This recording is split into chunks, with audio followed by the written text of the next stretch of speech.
Hello everyone. मैं पीके गौतम स्वागत करता हूं आप सभी का टेक्निकल क्लासेस के ऑनलाइन प्लेटफॉर्म पे। आज जो हम लोग डिस्कशन करने वाले हैं वो डिस्कशन करने वाले हैं जियो टेक्निकल इंजीनियरिंग का सिलेबस थर्ड सेमेस्टर सिविल के स्टूडेंट्स को पढ़ना है। तो अगर हम बात करें जियो टेक्निकल का तो सबसे पहले आप ये समझ लीजिए कि सर हमको जियो टेक पढ़ना क्यों है। तो जियो टेक्निकल नाम से आपको क्या समझना है कि सर जियो मतलब क्या होता है सर सॉइल, और टेक्निकल तो आप लोग जानते ही हैं, ठीक है। टेक्निकल मतलब उससे रिलेटेड जो भी टेक्नोलॉजीज आएंगे उसके बारे में हम लोग यहाँ पे पढ़ेंगे। तो अगर हम बात करें सर जियो टेक्निकल इंजीनियरिंग का, अगर सर हम लोग बात करें किसका, जियो टेक्निकल इंजीनियरिंग का, तो जियो मतलब क्या हो जाता है सर, तो जियो मतलब हो जाता है सॉइल। जियो मतलब क्या हो जाएगा सर, सॉइल। तो यहाँ पे हम लोग पढ़ेंगे किसके बारे में, तो सर हम लोग पढ़ेंगे सॉइल के बारे में, इसीलिए इस सब्जेक्ट को हम लोग और क्या बोल देते हैं सर, सॉइल मैकेनिक्स बोल देते हैं। अब जियो टेक्निकल के अंदर तो आपके पास सॉइल मैकेनिक्स भी आ जाएगा प्लस में फाउंडेशन इंजीनियरिंग भी आ जाएगा। बट यहाँ पे जो हम लोग डिस्कस करेंगे वो डिस्कस करेंगे सिर्फ सॉइल मैकेनिक्स के बारे में। सॉइल मैकेनिक्स मतलब कि सॉइल से रिलेटेड बिहेवियर के बारे में, फाउंडेशन के बारे में हम लोग पढ़ेंगे आगे के सेमेस्टर्स में। तो अगर हम बात करें आपका सॉइल मैकेनिक्स का, तो सॉइल मैकेनिक्स में जो आपको टोटल टॉपिक्स पढ़ना है वो टोटल आपके पास 8 टॉपिक पढ़ना है। अब उन्हीं 8 टॉपिक के बारे में एक एक करके हम लोग डिस्कशन करना स्टार्ट करते हैं, ठीक है। तो सबसे पहले आपको पता होना चाहिए कि ये जो पेपर आपका है वो 3 क्रेडिट का पेपर है। आपको पता ही है कि बीसीसीएम को छोड़ दिया जाए तो बाकी जो भी आपके पास 4 पेपर है, चाहे वो सर्वेइंग हो, चाहे आपके पास स्ट्रेंथ ऑफ मटेरियल हो, चाहे कंक्रीट टेक्नोलॉजी हो, चाहे जियो टेक्निकल हो, सारे के सारे आपके 3 क्रेडिट के पेपर है। सिर्फ आपके पास जो बीसीसीएम है वो आपके पास 5 क्रेडिट का पेपर है। तो अगेन आपको पता है कि इसमें जो आपके पास 70 मार्क्स का एग्जाम होगा, 10 मार्क्स आपके पास जो कॉलेज में जो टेक्निकल असेसमेंट होता है उसके लिए, और 20 मार्क्स आपके पास वाइवा के लिए होता है। तो टोटल आपके पास 30 मार्क्स कॉलेज से प्रोवाइड किया जाता है, 70 मार्क्स का एग्जाम होता है, ये आपको पता है। तो अगेन बात किया जाए कि सर जो जियो टेक्निकल हमारे पास है, जियो टेक्निकल में जो सर सबसे पहला यूनिट होगा वो सबसे पहला यूनिट में हम लोग क्या पढ़ेंगे। तो आपको पता है कि किसी सब्जेक्ट का जो यूनिट नंबर 1 होता है वो होता है उसके इंट्रोडक्शन के बारे में। तो जियो टेक्निकल का भी जो सर जो पहला यूनिट होगा उसमें हम लोग पढ़ेंगे जियो टेक्निकल के इंट्रोडक्शन के बारे में। तो यहाँ पे लिखा भी गया है कि सर हम लोग सबसे पहले चैप्टर में पढ़ेंगे overview of Jio technical engineering, कि सर जियो टेक्निकल इंजीनियरिंग में हम लोग को पढ़ना क्या क्या है, या जियो टेक्निकल इंजीनियरिंग होता क्या है। तो अगर हम बात करें जियो टेक्निकल इंजीनियरिंग का, तो आगे याद रखिएगा कि sir father of Jio technical हम लोग किसको कहते हैं, तरजागी को कहते हैं। अब क्यों तरजागी को कहते हैं, जब हम लोग पढ़ेंगे शियर स्ट्रेंथ के बारे में तब हम लोग पढ़ेंगे कि कल तरजागी के तरजागी जो थे वो क्या थे, उन्होंने कैसे मोहर कुलम्स थियरी वगैरह ये सब जब थियरी पढ़ेंगे तब वहां पे इसके बारे में आपको डिटेल से समझाया जाएगा। अभी याद रखिएगा कि जो फादर ऑफ जियो टेक्निकल है वो कौन है, तरजागी साहब थे। तो यूनिट नंबर 1 में हम लोग ये पढ़ने वाले हैं कि सर सॉइल का डिफिनीशन क्या होता है, कि सर सॉइल क्या है। अब अलग अलग लोगों के लिए ना अलग अलग डिफिनीशन हो सकता है सॉइल का। अगर हम लोग फार्मर के पर्सपेक्टिव से बात करें तो फार्मर के पर्सपेक्टिव से आप क्या देखिएगा कि सर सॉइल जो होता है वो अर्थ का अपर मोस्ट लेयर होता है, जहां पे हम लोग क्रॉप को क्या करते हैं, ग्रो करवाते हैं। तो जो क्रॉप का ग्रो होगा, क्रॉप का जो ग्रोथ आपको देखने को मिलेगा वो अपर मोस्ट लेयर पे ही होगा। अगर आप उस सॉइल में सर मान लेते हैं कोई दूसरा केमिकल डाल दिएगा तो हो सकता है कि सॉइल आपके पास बिल्कुल बंजर हो जाए, वहां पे अनाज का उत्पादन ना हो पाए। तो कृषि के अनुसार आपका सॉइल का अलग डिफिनीशन है। अगर हम लोग एज ए सिविल इंजीनियर बात करें तो सिविल इंजीनियरिंग में सॉइल का अलग डिफिनीशन है। तो सिविल में हम लोग क्या पढ़ेंगे डिफिनीशन सॉइल का, कि सर सॉइल मेरे पास इतना कैपेबल होना चाहिए कि जो भी स्ट्रक्चर का लोड आ रहा है उस स्ट्रक्चर के लोड को वो ले सके। तो यहाँ पे हम लोग जब यूनिट नंबर 1 का पहला पॉइंट पढ़ होंगे तो यही पढ़ होंगे कि अलग अलग डिफिनीशन सॉइल का क्या क्या होगा, सॉइल हमारे पास क्या होगा। नेक्स्ट जो हम लोग पढ़ते हैं वो पढ़ेंगे कि सर इंपॉर्टेंस क्या है सॉइल मैकेनिक्स का सिविल इंजीनियरिंग के फील्ड में। क्या, क्योंकि आपको पता है कि जो भी आप कंस्ट्रक्शन करने वाले हो तो वो सारा का सारा कंस्ट्रक्शन हम लोग कहाँ पे करते हैं, तो सर सारा का सारा कंस्ट्रक्शन हम लोग सॉइल पे करते हैं। आगे हम लोग पढ़ेंगे भी, जब आप लोग हाईवे पढ़िएगा तो हाईवे में देखिएगा भी कि हाईवे का जो सबसे नीचे वाला लेयर रहता है जिसको हम लोग सॉइल ही बोलते हैं, सॉइल के ऊपर ही सर एक हमारे पास आ जाता है क्या, सब ग्रेड। ये जो सब ग्रेड रहता है ना सॉइल को ही कॉम्पैक्ट करके बनाया जाता है। उसके ऊपर हम लोग सब बेस कोर्स सब ग्रेड कोर्स बाइंडर कोर्स ये सब प्रोवाइड करते हैं। तो यहाँ पे आप क्या देख रहे हो कि सर सॉइल जो है वो बहुत इंपॉर्टेंट है, क्योंकि सारा स्ट्रक्चर जो कंस्ट्रक्ट करना है वो सॉइल के ऊपर में ही कंस्ट्रक्ट करना है। तो यहाँ पे आपके पास फर्स्ट यूनिट का जो सेकंड पोर्शन हम लोग कवर करेंगे वहां पे इंपॉर्टेंस ऑफ सॉइल कवर करेंगे कि क्या इंपॉर्टेंस है सर सॉइल का। उसके बाद आगे जो हम लोग पढ़ेंगे वो ये पढ़ेंगे कि field application of Jio technical engineering for foundation design, ये अभी मैंने आपको बताया कि सर फाउंडेशन के लिए हम लोग सॉइल में ही फाउंडेशन करेंगे, या फिर पेवमेंट डिजाइन, जो अभी मैंने आपको बताया कि रोड बनाने के लिए जो पेवमेंट बनाते हैं उसके लिए, या फिर design of earth retaining structure. अब अर्थ रिटेनिंग स्ट्रक्चर क्या होता है? जैसे सपोज कीजिए कि आपने देखा होगा कि जो भी ब्रिज वगैरह बनता है, तो सर जैसे मान लेते कि ये हमारे पास ब्रिज रहता है, तो इधर से आपके पास क्या रहता है सर? मिट्टी रहता। तो ये मिट्टी तो सर ढह जाता, लेकिन इसको रोकने के लिए हम लोग क्या करते हैं? रिटेनिंग स्ट्रक्चर प्रोवाइड करते हैं। तो ये बोला जा रहा है कि अर्थ को रोकने के लिए जो भी हम लोग स्ट्रक्चर बनाते हैं उसको बोल देते हैं अर्थ रिटेनिंग स्ट्रक्चर। तो यहाँ पे हम लोग यही पढ़ेंगे कि सर जो अर्थ रिटेनिंग स्ट्रक्चर हमारे पास होता है, ये जो सॉइल को रोकने वाला जो स्ट्रक्चर होता है, इसके बारे में हम लोग पढ़ेंगे कि अर्थ रिटेनिंग स्ट्रक्चर हमारे पास क्या होता है। तो इनके बारे में बस एक ब्रीफ आइडिया आपको लेना है, तो वही लिखा गया है कि ब्रीफ आइडिया ओनली। तो ये तीनों चीज जब हम लोग पढ़ लेंगे तो हमारा यूनिट 1 जो है वो क्या हो जाएगा? कंप्लीट हो जाएगा। इसके बाद यूनिट 1 के बाद आपको पता है कि जब भी आप कोई बुक पढ़ने जाते हो तो सबसे पहले बुक का आपके पास कवर रहता है। तो ओवरव्यू मतलब आपने बुक का कवर पढ़ लिया। जैसे ही आप बुक पलटते हो तो उसका आ जाता है क्या? इंडेक्स। तो उसी तरह से सॉइल में आपके पास अब आ जाएगा इंडेक्स प्रॉपर्टी ऑफ सॉइल, कि सॉइल का क्या क्या इंडेक्स प्रॉपर्टी होगा। और याद रखिएगा कि ये जो इंडेक्स प्रॉपर्टी ऑफ सॉइल है, ये आप दुनिया के किसी भी एग्जाम में सिविल से रिलेटेड बैठ जाइए, यहां से एक क्वेश्चन आपको देखने को मिलेगा ही मिलेगा। यहां से एक क्वेश्चन आपको देखने को मिलेगा ही मिलेगा। तो ये कंपटीशन के पॉइंट ऑफ व्यू से या जितना भी वनडे एग्जामिनेशन होता है उसके पॉइंट ऑफ व्यू से ये टॉपिक बहुत ज्यादा इंपॉर्टेंट है, और बाकी अपने सेमेस्टर के लिए तो इंपॉर्टेंट रहेगा ही रहेगा। तो इसमें अगर हम लोग बात करें माफ कीजिएगा, तो हम लोग बात करें इसमें कि physical and index property of soil, तो इसमें हम लोग क्या पढ़ेंगे कि soil as a three phase system. अब three phase system, two phase system क्या होता है वो समझिएगा, कि जब भी हम लोग किसी सॉइल का बात करते हैं ना, तो सॉइल में आपके पास कुछ सॉइल पार्टिकल रहेगा। कुछ क्या रहेगा? सॉइल पार्टिकल, जिसको हम लोग बोल दे रहे हैं क्या? कि सर ये सॉलिड रहेगा। क्या रहेगा सर? कुछ सॉलिड रहेगा। और अब आपको पता है कि सर जहां पे सॉइल होगा तो सर पूरी तरह से तो सॉइल रहेगा नहीं, उसके बीच में सर हो सकता है कि कुछ क्या रहे? एयर रहे, या हो सकता है कि कुछ वाटर रहे। तो सर इसमें कुछ हमारे पास क्या रहेगा सर? वाटर रहेगा। और कुछ क्या रहेगा सर? तो कुछ हमारे पास एयर रहेगा। तो आप क्या देख रहे हो कि सर यहाँ पे एक हमारे पास एयर भी है, एक हमारे पास वाटर भी है, एक सॉलिड पार्टिकल भी है। तो एक फेज एयर को मानते हैं, दो फेज वाटर को मान रहे हैं, तो थर्ड फेज हमारे पास सॉलिड हो जाएगा। तो इस तरह से आप देख सकते हैं क्या कि सॉइल के अंदर हम लोग थ्री फेज सिस्टम को स्टडी करेंगे। वो थ्री फेज स्टडी में आपके पास एयर, वाटर और सॉलिड तीनों आ जाएगा। तो वही यहाँ पे आपको सबसे पहले पढ़ना है कि soil as a three phase system. तो यहाँ पे हम लोग देखेंगे कि वेट ऑफ वाटर कितना होगा, वेट ऑफ सॉलिड क्या होगा, उसके साथ वॉल्यूम ऑफ सॉलिड कितना होगा, वॉल्यूम ऑफ वाटर कितना हो जाएगा। तो इसके बेसिस पे अलग अलग फॉर्मूला हम लोग डिराइव करेंगे आगे, कि वॉइड रेशियो क्या होगा, पोरोसिटी क्या होगा, वाटर कंटेंट क्या होगा, डिग्री ऑफ सैचुरेशन क्या होगा। वही सारा टर्म अब आगे आपको देखने को मिलेगा, क्योंकि जैसे आपने थ्री फेज सिस्टम पढ़ लिया तब आपको वाटर कंटेंट निकालना होगा। अब फिर हम लोग पढ़ेंगे कि सर वाटर कंटेंट का डिटर्मिनेशन कैसे करते हैं। तो यहाँ पे मैं आपको अलग अलग शॉर्टकट बताऊंगा, जैसे लिख दिया क्या कि OPQRXT। अब ऐसे हम लोग पढ़ते हैं कि ओपी ने बोला कि भाई क्यू, तुम क्यों आए हो, क्यू चले जाओ। अब बच गया ओ से हम लोग पढ़ लेंगे ओवन डाइंग मेथड।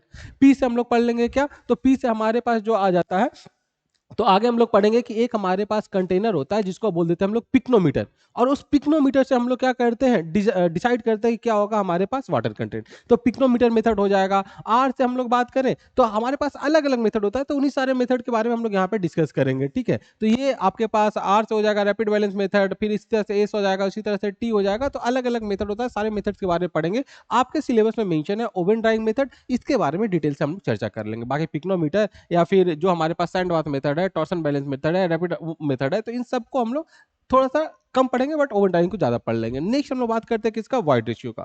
अब वॉइड रेशियो क्या हो जाता है, तो आगे हम लोग पढ़ेंगे कि सर यहाँ पे जब हमने बात किया तो हमने क्या देखा कि सर जो हमारे पास एयर था उसको बोल रहे हैं वॉल्यूम ऑफ वाइड, और ये आपके पास सर टोटल वॉल्यूम था। तो यहाँ से हम लोग पढ़ेंगे कि वॉल्यूम ऑफ वाइड अपॉन में वॉल्यूम ऑफ सॉलिड, ये आपका कहलाता है वॉइड रेशियो। तो जब वॉइड रेशियो पढ़ रहे होंगे तब इस चीज के बारे में हम लोग देखेंगे। नेक्स्ट आपके पास आ जाएगा पोरोसिटी। पोरोसिटी को एन से डिनोट कर देते हैं। पोरोसिटी क्या हो जाएगा? वॉल्यूम ऑफ वाइड अपॉन में टोटल वॉल्यूम। तो ये सारे क्वांटिटी के बारे में हम लोग पढ़ेंगे जब पढ़ रहे होंगे यूनिट नंबर 2 तब। तो यहाँ पे लिखा गया आपको वाइड रेशियो पढ़ना है, पोरोसिटी पढ़ना है, डिग्री ऑफ सैचुरेशन पढ़ना है, डेंसिटी इंडेक्स पढ़ना है। तो इन सारे चीज के बारे में हम लोग यहाँ पे डिस्कस करेंगे। इसके बाद जो आपके पास आ जाता है वो आ जाता है यूनिट वेट ऑफ सॉइल मास। तो अब यूनिट वेट क्या होता है हो जाएगा, तो जैसे जो सॉलिड पार्टिकल है तो गामा ऑफ सॉलिड अपॉन में टोटल, मतलब गामा ऑफ सॉलिड जो हो जाएगा वो क्या हो जाएगा, तो वेट ऑफ सॉलिड अपॉन में टोटल वॉल्यूम। तो यहाँ से हम लोग यूनिट वेट निकाल लेंगे। तो वही लिखा गया कि यूनिट वेट ऑफ सॉइल मास आपको पढ़ना है। अब यूनिट वेट अलग अलग तरह का होगा। एक आपके पास हो जाता है bulk unit weight. Bulk unit weight मतलब कि टोटल वेट अपॉन में total volume. Dry unit weight क्या हो जाएगा कि सिर्फ हम लोग सॉलिड के वेट को कंसीडर करेंगे, वाटर नहीं रहेगा। Unit weight of soil particle क्या हो जाएगा, सेचुरेटेड यूनिट वेट क्या हो जाएगा, सबमर्ज यूनिट वेट क्या हो जाएगा। तो ये अलग अलग सारे तरह के यूनिट वेट जो है उनके सबके बारे में हम लोग पढ़ेंगे जब ये पोर्शन हम लोग कवर कर रहे होंगे तब। इसके बाद जो आपके पास आ जाता है वो आ जाता है determination of bulk unit weight, कि बल्क यूनिट वेट हम लोग कैसे निकालते हैं या ड्राई यूनिट वेट कैसे निकालते हैं। तो यहाँ पे आपके पास अलग अलग मेथड आएगा, जिसमें एक मेथड आएगा कोर कटर मेथड और दूसरा आपके पास आ जाएगा सैंड रिप्लेसमेंट मेथड। तो इन दोनों मेथड के बारे में हम लोग पढ़ेंगे, कोर कटर मेथड क्या होता है या फिर सैंड रिप्लेसमेंट मेथड क्या होता है। हम लोग पिक्नोमीटर से भी सीखेंगे कैसे स्पेसिफिक ग्रेविटी को कैलकुलेट करते हैं। नेक्स्ट हमारे पास आ जाएगा स्पेसिफिक ग्रेविटी। अब स्पेसिफिक ग्रेविटी आपने पढ़ रखा है, density of any solid upon density of water, यही आपका स्पेसिफिक ग्रेविटी कहलाता है। इसको हम लोग जी से डिनोट कर देते हैं। तो यहाँ पे हम लोग देखेंगे कि कैसे जी का वैल्यू कैलकुलेट करेंगे। सॉइल के केस में जनरली ये 2.6 लिया जाता है। तो ये स्पेसिफिक ग्रेविटी क्या होता है, स्पेसिफिक ग्रेविटी को कैसे हम लोग पिक्नोमीटर से कंसीडर कैलकुलेट करते हैं, इसके बारे में भी हम लोग यहाँ पे पढ़ेंगे। नेक्स्ट आपके पास आ जाता है क्या, कंसिस्टेंसी ऑफ सॉइल। सॉइल का कंसिस्टेंसी, जैसे आपने कंसिस्टेंसी ऑफ सीमेंट देखा था कि सीमेंट में कितना पानी मिला है कि सीमेंट मेरे पास वर्केबल हो जाए, उसी तरह से सॉइल में भी हम लोग देखते हैं कि कितना पानी मिला रहे ताकि सॉइल का जो पेस्ट रहे वो हमारे लिए वर्केबल हो जाए। तो यहाँ पे हम लोग कंसिस्टेंसी ऑफ सॉइल के बारे में पढ़ेंगे। नेक्स्ट हम लोग पढ़ेंगे अटर वर्क लिमिट। वहां पे हम लोग आपको दिखाएंगे कि एक ऐसा हम लोग चार्ट बनाएंगे और चार्ट बनाने के बाद कुछ एक ऐसा लाइन जैसा आएगा। अभी तो कुछ समझ में नहीं आएगा, बट जब हम लोग टॉपिक पढ़ेंगे तब इस चीज को आप अच्छे से रिलेट कर सकते हो। यहाँ पे हम लोग पढ़ेंगे कि सर एक हमारे पास हो जाता है लिक्विड लिमिट, एक हमारे पास हो जाता है सर प्लास्टिक लिमिट और एक हमारे पास हो जाता है sir solid limit, shrinkage limit, plastic. तो यही सब के बारे में यहाँ पे पढ़ना है कि सर श्रिंकेज लिमिट क्या होगा, प्लास्टिक लिमिट क्या होगा, लिक्विड लिमिट क्या होगा, प्लास्टिसिटी इंडेक्स क्या होगा। तो इस सब चीज के बारे में हम लोगों को पढ़ना है जब 2.7 पढ़ रहे होंगे तब। इसके बाद जो नेक्स्ट हमारे पास आ जाता है वो आ जाता है क्या कि सर ये जो लिक्विड लिमिट है, लिक्विड लिमिट का हम लोग कैसे पता लगाएंगे, जो प्लास्टिक लिमिट है उसका कैसे पता लगाएंगे और जो श्रिंकेज लिमिट है उसको कैसे पता लगाएंगे आईएस कोड के अकॉर्डिंग। तो नेक्स्ट आपके पास आ जाता है 2.8 में, जहां पे आप कैलकुलेट करते हो लिक्विड लिमिट, प्लास्टिक लिमिट और श्रिंकेज लिमिट को। इसके बाद का जो पोर्शन आता है उसमें हमको पढ़ना है particle size distribution. Particle size distribution मतलब क्या कि सर सॉइल का पार्टिकल का साइज कितना रहेगा तब उसको हम लोग क्ले बोलेंगे, कितना रहेगा तब उसको हम लोग सिल्ट बोलेंगे, कितना रहेगा तब उसको हम लोग क्या बोल देंगे कि sir fine sand, fine sand उसको बोल देंगे। कब रहेगा जब उसको कोर्स सैंड बोल देंगे, कब रहेगा उसको बोल्डर बोल देंगे, कब रहेगा कॉबल्स बोलेंगे, कब रहेगा पेबल्स बोलेंगे। तो अलग अलग चीज के बारे में यहाँ पे हमको पढ़ना है। यही पे हम लोग पढ़ेंगे क्या कि सर जो हमारे पास पार्टिकल साइज डिस्ट्रीब्यूशन हमने किया उसके लिए सर अलग अलग साइज का सीव लेते हैं, उसके बाद हम लोग सीव एनालिसिस करते हैं, छन्नी लेते हैं, छन्नी से चालते हैं, चाल करके देखते हैं कि कोई सॉइल जो है वो किस साइज के सीव के ऊपर रिटेन कर रहा है। तो वो जब हम लोग पढ़ेंगे वहां पे तब इसके बारे में डिटेल से आपको बता दिया जाएगा। नेक्स्ट बोला जा रहा है क्या कि सर यहाँ पे हम लोग पार्टिकल डिस्ट्रीब्यूशन साइज का जो डिस्ट्रीब्यूशन कर्व है उसको हम लोग प्लॉट करेंगे। इफेक्टिव डायमीटर क्या होता है सॉइल का वो हम लोग निकाल लेंगे। कोफिशिएंट ऑफ यूनिफॉर्मिटी, यहाँ पे हम लोग दो तरह के कोफिशिएंट के बारे में बात करेंगे, एक बात करेंगे सीयू के बारे में, एक बात करेंगे सीसी के बारे में। तो वहां पे हम लोग पढ़ेंगे कि सर D60/D10 क्या होता है या D30 का स्क्वायर पर में D10 इंटू D60 क्या होता है। तो ये सब चीज के बारे में हम लोग वहां पे डिस्कस करने वाले हैं। ठीक है कि सर ये फॉर्मूला हमारे पास कहाँ से आता है, तो ये फॉर्मूला कहाँ से आएगा, ये सारा चीज हम लोग देखेंगे जब हम लोग पढ़ रहे होंगे क्या, तो जब हम लोग पढ़ रहे होंगे पार्टिकल साइज डिस्ट्रीब्यूशन। वहां पे हम लोग पढ़ेंगे कि एक रहेगा कोफिशिएंट ऑफ यूनिफॉर्मिटी CU, दूसरा रहेगा कोफिशिएंट ऑफ कर्वेचर जिसको हम लोग बोल देते हैं CC। तो इन सब चीज के बारे में आपको पढ़ाई करना है कब, जब यूनिट नंबर 2 पढ़ेंगे तब। और सबसे इंपॉर्टेंट टॉपिक आपका हो जाता है यूनिट नंबर 2। पूरे सॉइल मैकेनिक्स में यूनिट नंबर 2 का जरूरत पड़ने वाला है। तो यूनिट नंबर 2 आपके सॉइल के पॉइंट ऑफ व्यू से सबसे इंपॉर्टेंट टॉपिक हो जाता है अभी के पॉइंट ऑफ व्यू से। ठीक है, आगे तो हम लोग जब पढ़ेंगे शियर स्ट्रेंथ थियरी वो सबसे इंपॉर्टेंट है, बट फिलहाल के लिए जब तक आप थर्ड सेमेस्टर में हो यूनिट नंबर 2 बहुत इंपॉर्टेंट हो जाता है। नेक्स्ट मूव कर जाते हैं अगले टॉपिक की तरफ। तो नेक्स्ट जो आपके पास आएगा वो आ जाएगा यूनिट नंबर 3। तो अभी हमने देख लिया सर कि सबसे पहले हमने सॉइल का देख लिया कि सर सॉइल में हमारे पास क्या होता है उसका ओवरव्यू, फिर हमने देख लिया कि सर सॉइल का क्या होता है इंडेक्स प्रॉपर्टी। अब नेक्स्ट हम लोग जो बात करेंगे वो हम लोग बात करेंगे कि सर सॉइल जो है वो कितना परमिएबल है। कितना परमिएबल है मतलब कि सर अगर ये सॉइल लेयर है तो सर अगर यहाँ पे अगर हम लोग पानी डालें तो पानी कैसे सर फ्लो करेगा, पानी इधर से फ्लो करेगा या पानी आपका सर इधर से फ्लो कर रहा है। तो सॉइल में पानी का फ्लो कैसे हो रहा है, सॉइल कितना परमिएबल है, इसके बारे में हम लोग यहाँ पे पढ़ने वाले हैं। तो नेक्स्ट आपके पास टॉपिक जो आ जाता है वो आ जाता है परमेबिलिटी ऑफ सॉइल। तो इसमें हम लोग देखेंगे कि क्या होता है सर परमेबिलिटी, क्या होता है सीपेज। तो यहाँ पे लिखा गया है कि डिफिनीशन ऑफ परमेबिलिटी आपको पढ़ना है। तो परमेबिलिटी का डिफिनीशन पढ़ने के बाद हम लोग पढ़ेंगे डार्सीज इक्वेशन कि डार्सी ने क्या लॉ दिया था। और उसके बाद हम लोग देखेंगे कोफिशिएंट ऑफ परमेबिलिटी, जो के का वैल्यू आता है, के कितना आता है, typical value of coefficient of permeability for different soil, अलग अलग सॉइल के लिए के का क्या वैल्यू होने वाला है, ये सारा कुछ हम लोग परमेबिलिटी ऑफ सॉइल में पढ़ लेंगे। इसके बाद यहाँ पे आपको पास पढ़ना क्या है कि कौन कौन सा जो फैक्टर है वो परमेबिलिटी को अफेक्ट करता है, तो फैक्टर अफेक्टिंग परमेबिलिटी देखेंगे। उसके बाद फिर हम लोग देखेंगे कि परमेबिलिटी को हम लोग कैसे, मतलब के का कैसे हम लोग कैलकुलेशन करते हैं। दो मेथड हमारे पास होता है, एक को बोल देते हैं कांस्टेंट हेड मेथड और दूसरे को बोल देते हैं फॉलिंग हेड मेथड। तो एक हम लोग कांस्टेंट हेड मेथड से पढ़ेंगे, दूसरा हम लोग फॉलिंग हेड मेथड से के का वैल्यू को कैलकुलेट करेंगे कि कैसे हम लोग के को कैलकुलेट करते हैं, और इससे रिलेटेड न्यूमेरिकल्स आपके पास है। तो लिखा गया है कि simple problems to determine coefficient of permeability, तो परमेबिलिटी के कांस्टेंट के को निकालने का आप सिंपल सिंपल न्यूमेरिकल हम लोग यहाँ पे डिस्कस करेंगे। नेक्स्ट, जैसे मैंने बताया कि यहाँ पे हम लोग परमेबिलिटी और सीपेज दोनों पढ़ते हैं, तो वही नेक्स्ट लिखा गया है आपके पास क्या कि seepage through the earthen structure, earthen structure से कैसे सीपेज होता है उसके बारे में यहाँ पर डिस्कस करेंगे। सीपेज वेलोसिटी क्या होता है, सीपेज प्रेशर क्या होता है, फेरेटिक लाइंस क्या होता है, फ्लो लाइंस क्या होता है, इक्विपोटेंशियल लाइंस क्या होता है। ऐसे आगे हम लोग आपको डिजाइन करना सिखाएंगे कि सर कोई भी अगर हमारे पास डैम है तो इस डैम में फेरेटिक लाइंस हमारे पास क्या होगा, या फिर इक्विपोटेंशियल लाइंस क्या होगा, या फिर फ्लो लाइंस क्या होगा। इन सारे चीज के बारे में हम लोग पढ़ेंगे कब, जब हम लोग यूनिट नंबर 3 पढ़ रहे होंगे तब। और लास्टली आपका ये जो बन जाएगा, इसी चीज को हम लोग बोल देते हैं फ्लो नेट। तो लास्टली हम लोग पढ़ लेंगे यहाँ पे फ्लो नेट के बारे में कि सर हमारे पास फ्लो नेट क्या होता है, उसका कैरेक्टरिस्टिक्स क्या होता है, उसका एप्लीकेशन क्या होता है। अगेन इस पे न्यूमेरिकल भी बनता है कि नंबर ऑफ फ्लो लाइंस कैसे निकालेंगे, इक्विपोटेंशियल लाइंस कैसे निकालेंगे, बट वो आपके सिलेबस के पार्ट में नहीं है। तो नो न्यूमेरिकल प्रॉब्लम्स, इसमें प्रॉब्लम्स नहीं है, बट एक दो प्रॉब्लम हम लोग कर लेंगे ताकि आगे चल करके अगर एसएससी जेईई वगैरह में कोई क्वेश्चन आए तो उस क्वेश्चन को हम लोग यहाँ से टैकल कर सके। नेक्स्ट इसके बाद जो आपके पास आता है वो आता है सबसे इंपॉर्टेंट टॉपिक सॉइल का, one of the most important topic, जिसको हम लोग बोल देते हैं शियर स्ट्रेंथ ऑफ सॉइल। तो आगे चल करके ना जब आप हायर स्टडी में जाइएगा तो आपको ना मेनली सॉइल के बारे में ना हम लोग दो ही प्रॉपर्टी को जानते हैं, एक को हम लोग बोल देते हैं सी और एक को बोल देते हैं फाई। यही जो सी और फाई है यही आपके सॉइल को क्लासिफाई करता है। तो यहाँ पे शियर स्ट्रेंथ जब हम लोग पढ़ेंगे सॉइल का तो यही सी और फाई का निकालना सीखेंगे कि सर सॉइल के बीच में फ्रिक्शन कितना होता है सर, उसका बियरिंग स्ट्रेंथ कितना है सर। तो यही जो सी है वो शियर स्ट्रेंथ को ही रिप्रेजेंट करता है। तो हम लोग सी में कोई भी सॉइल में सी और फाई का कैसे रिलेशन होगा, कैसे निकालेंगे, क्या होगा मोहर कुलम्स थ्योरी, इन सारे चीज के बारे में हम लोग शियर स्ट्रेंथ ऑफ सॉइल में पढ़ेंगे।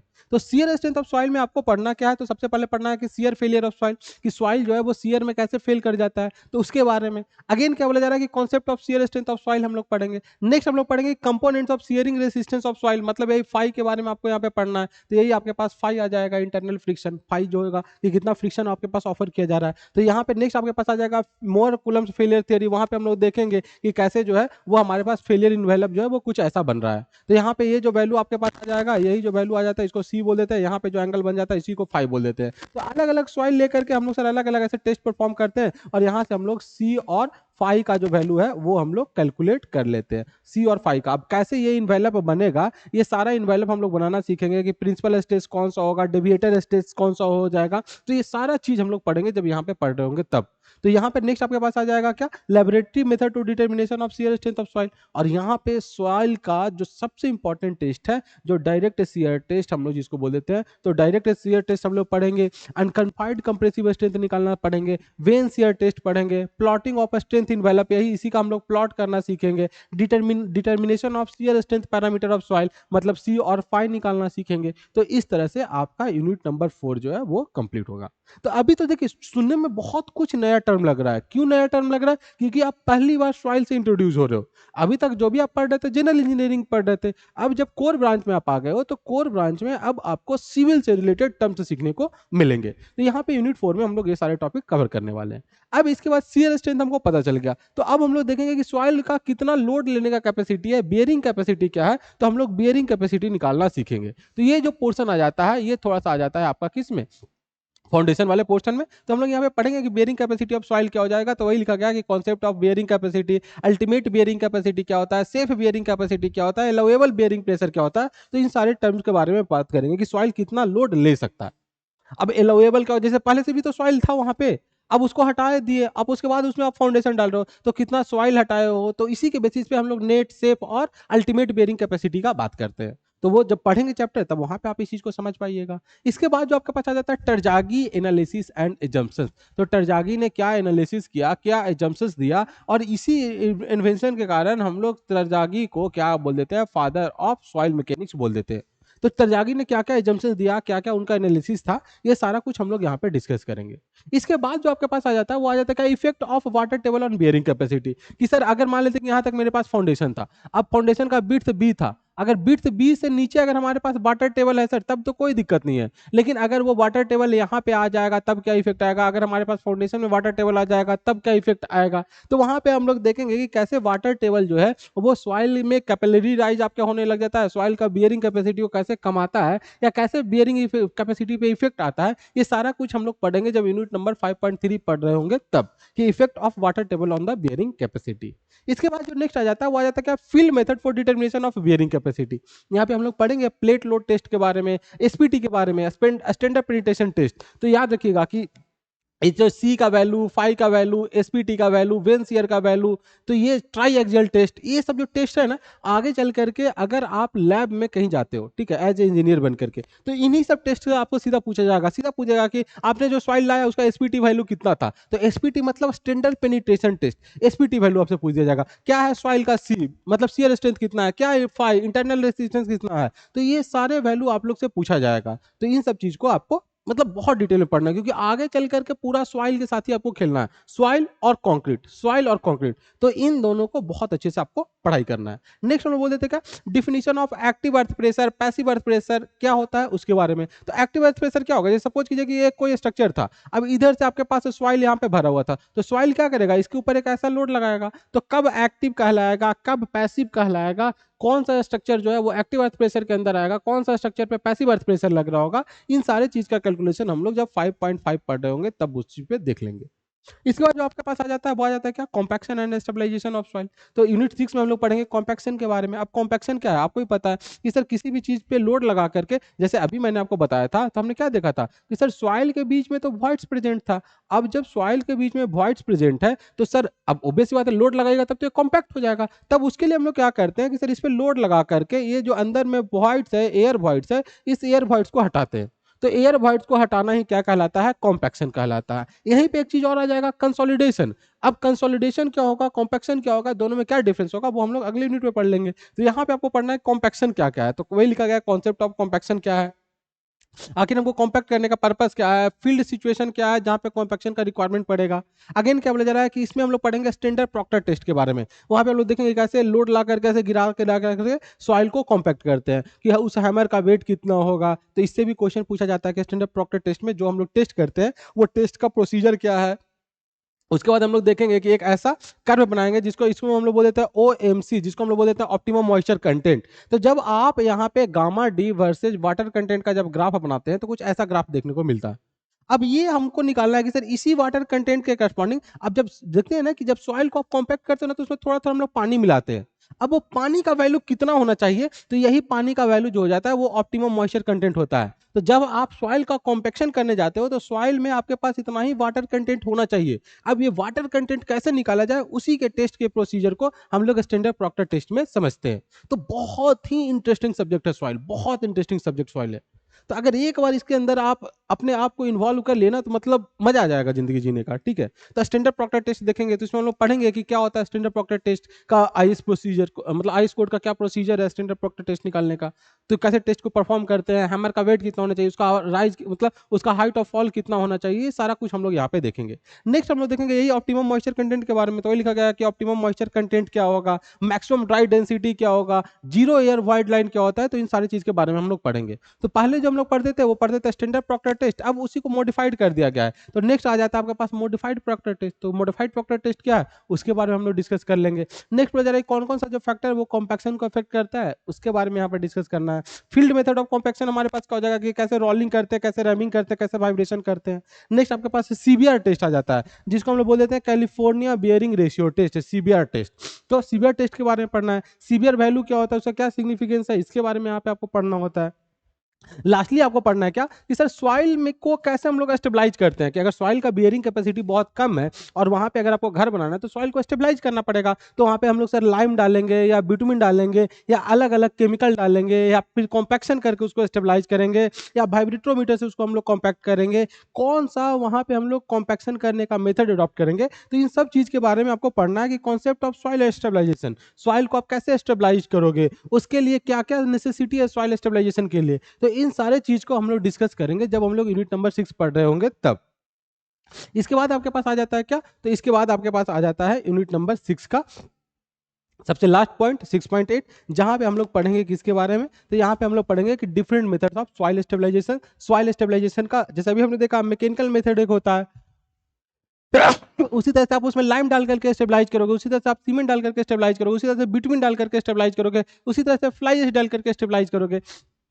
तो कौन से सॉइल में किस तरह का स्टेबलाइजेशन हमको करना होगा, तो ये सब जब हम लोग सॉइल स्टेबलाइजेशन पढ़ रहे होंगे तब वहां पे डिस्कस करेंगे। तो ये हमारे पास हो गया पूरा का पूरा सिलेबस, जिसमें आपके पास टोटल 6 यूनिट्स पढ़ने थे। तो ये तो सॉइल का सिलेबस आपके पास हो गया। अब अगर बात करें कि बुक के लिए कि सर कौन सा बुक हम लोग प्रीफर कर सकते हैं, तो आपके पास ना 3 ऑप्शन होता है। आइदर आप के आर अरोड़ा पढ़ लीजिए, के आर अरोड़ा भी बहुत अच्छा बुक है, या फिर आप बीसी पुनमिया ले लीजिए, बीसी पुनमिया भी बहुत अच्छा बुक है, या आप वीएनएस मूर्ति, वीएनएस मूर्ति में जो फाउंडेशन का पोर्शन वो बहुत अच्छा दिया गया है, या आप रामा मूर्ति में भी फाउंडेशन का पोर्शन बहुत अच्छा दिया गया है, जो ट्रेजागी इक्वेशन जो हमने पढ़ा था वो पोर्शन बहुत अच्छा दिया गया है। अगेन एक और जो बुक आता है वो आता है क्या, तो वो आता है गोपाल रंजन। तो मैं पर्सनली आपको रिकमेंड करूंगा गोपाल रंजन, कि आप लोग ना जा करके गोपाल रंजन जो बुक है, गोपाल रंजन बुक को परचेस कीजिए। गोपाल रंजन बहुत अच्छा बुक है, मतलब अगर समझ के पॉइंट ऑफ व्यू से अगर बात किया जाए तो गोपाल रंजन जियो टेक्निकल के लिए बहुत अच्छा बुक है। न्यूमेरिकल थोड़ा सा कम है गोपाल रंजन में, न्यूमेरिकल के लिए आपके पास केयर अरोड़ा या बीसी पुनमिया जो है वो बहुत बढ़िया है, लेकिन जो थियोरेटिकल पॉइंट ऑफ व्यू से बात किया जाए तो गोपाल रंजन जो बुक है वो बहुत बढ़िया बुक है, one of the best book है जियो टेक्निकल इंजीनियरिंग के लिए। तो ये हमने देख लिया कि सर सिलेबस में हमारे पास ये है। अब अपार्ट फ्रॉम द सिलेबस हम लोग थोड़ा सा बात कर लेंगे कि सर इसका एप्लीकेशन, एप्लीकेशन मतलब क्या, कि सर अगर हम लोग जियो टेक्निकल का बात करें तो सर अगर आप कहीं जॉब में जाते हो तो सर जितना भी टेस्ट आपको करवाया जाएगा ना, जैसे कोई भी कंसल्टेंसी में आप जाइएगा तो जो सर सॉइल टेस्ट करने वाले लोग रहते हैं तो इन्हीं सारे टेस्ट को परफॉर्म करते हैं। जो यहाँ पे पढ़िएगा, यहाँ पे हम लोग पढ़ेंगे जब ट्राई एक्सेल टेस्ट, तो ट्राई एक्सेल टेस्ट आपको समझ में आएगा कि सर ट्राई एक्सेल टेस्ट हमारे पास कितना इंपॉर्टेंस है। जैसे हमने पढ़ा था कि सर जो हमारे एसपीटी निकालते हैं, जो हमारे पास वेन सीयर टेस्ट होता है, तो ये सारे टेस्ट जो आपके पास है, डायरेक्ट सीयर टेस्ट आपके पास हो जाएगा, डायरेक्ट सीयर टेस्ट हो जाएगा। उसी तरह से आपने वाटर कंटेंट में देखा था कि ओवन ड्राई मेथड आपके पास था। तो ये सारे टेस्ट के बारे में, उसी तरह से जब परमेबिलिटी में हमने देखा था, एक हमारे पास था कांस्टेंट हेड मेथड था, एक हमारे पास फॉलिंग हेड मेथड था। तो ये अलग अलग जो टेस्ट है ना, ये सारे टेस्ट आपको परफॉर्म करना होता है जब आप साइट पे जाते हो तब। तो इन्हीं सारे टेस्ट के बारे में ऐसे पढ़ेंगे कि ये सारा टेस्ट भले ही हम पढ़ रहे होंगे क्लास में, लेकिन आपको ऐसा फील होगा कि आप बिल्कुल लैब में बैठे हुए हो। तो वहां से आपको ये मतलब एक हो जाएगा कि हाँ सर, नहीं अगर हम जाएंगे कहीं पे भी लैब करने भी, तब हम लोग इस टेस्ट को इजिली परफॉर्म कर सकते हैं। अपार्ट फ्रॉम दैट, इस सब्जेक्ट की इंपॉर्टेंस के बाद अगर बात करें कि सर अगर आप कोई भी वनडे एग्जाम देते हो, चाहे आप एसएससी जेई दो, चाहे आप कोई भी एग्जाम दे लो, चाहे आप गेट दे लो, चाहे आप ईएसी दे लो, अगर सॉइल मैकेनिक्स के वेटेज का बात करें, सॉइल मैकेनिक्स का वेटेज का बात करें तो मिनिमम 10 से 12 क्वेश्चन आपको देखने को मिलेगा। मिनिमम 10 से 12 क्वेश्चन, ठीक है, मिनिमम मैं बात कर रहा हूं, इससे ज्यादा ही क्वेश्चन देखने को मिलेगा। तो इतना इंपॉर्टेंट ये सब्जेक्ट है। तो आपको इस सब्जेक्ट पे थोड़ा सा फोकस बनाना है। अगर मैं बात करूं कि थर्ड सेमेस्टर में सबसे इंपॉर्टेंट पेपर अगर आपका कोई है तो सबसे इंपॉर्टेंट पेपर आपके पास सॉइल मैकेनिक्स ही है। स्ट्रेंथ ऑफ मटेरियल भी बहुत इंपॉर्टेंट पेपर है, बट सॉइल मैकेनिक्स बहुत ज्यादा इंपॉर्टेंट पेपर है। तो थोड़ा सा आपको ध्यान देकर के इस सब्जेक्ट को पढ़ना है। बाकी हम लोग स्टार्ट कर रहे हैं 7 तारीख से, सॉरी 17 तारीख से अपना बैच, 17 नहीं 16 से, ठीक है, 16 तारीख से हमारा बैच स्टार्ट हो रहा है। 17 से तो आपसे सीनियर वालों का स्टार्ट हो रहा है, तो 16 तारीख से हम लोग बैच को स्टार्ट कर रहे हैं। तो जो भी आपके पास, जो भी आपके मित्रगण हो, उनको एक और वीडियो को जरूर से शेयर कर दीजिए। और आपको डिस्क्रिप्शन में दिखाई दे रहा हो एक नंबर, तो कोई भी अगर आपको इन्फॉर्मेशन चाहिए तो आप इस नंबर पे कांटेक्ट कर सकते हैं। वहाँ पे आपको बैच रिगार्डिंग, कोर्स का फी क्या है, इसके रिगार्डिंग आपको इन्फॉर्मेशन प्रोवाइड कर दिया जाएगा। अगेन एक चीज़ और याद रखिएगा कि ये जो सब्जेक्ट्स हैं, ठीक है, जो भी आप थर्ड सेमेस्टर में पढ़ने वाले हो, चाहे अगर हम बात करें सॉइल मैकेनिक्स का या फिर जियो टेक्निकल इंजीनियरिंग का, चाहे हम लोग बात करें स्ट्रेंथ ऑफ मटेरियल का, मैकेनिक्स ऑफ सॉलिड का, चाहे बात करें हम लोग सर्वेइंग का, चाहे हम लोग बात करें किसका, कंक्रीट टेक्नोलॉजी का, चाहे बात करें बीसीसीएम का, सब आपका बहुत इंपॉर्टेंट पेपर है, ठीक है, बहुत इंपॉर्टेंट पेपर है। तो आप कभी भी थर्ड सेमेस्टर को ना अंडर एस्टिमेट नहीं कर सकते हो, ठीक है। मतलब ऐसा समझिए कि कैरियर डिसाइडिंग जो आपके पास सेमेस्टर है, तो वो आपके पास थर्ड सेमेस्टर है। तो थोड़ा सा कॉन्शियस होकर के थोड़ा सा ध्यानपूर्वक डिसीजन लीजिए, और बाकी हम लोग मिलते हैं। 16 तारीख से हमारा नया बैच स्टार्ट हो रहा है, तो वहाँ पे हम लोग स्टार्ट करेंगे अपना यूनिट नंबर 1। तब तक के लिए जहाँ भी रहिए खुश रहिए, हंसते रहिए, मुस्कुराते रहिए और पढ़ाई करते रहिए। जय हिंद, धन्यवाद।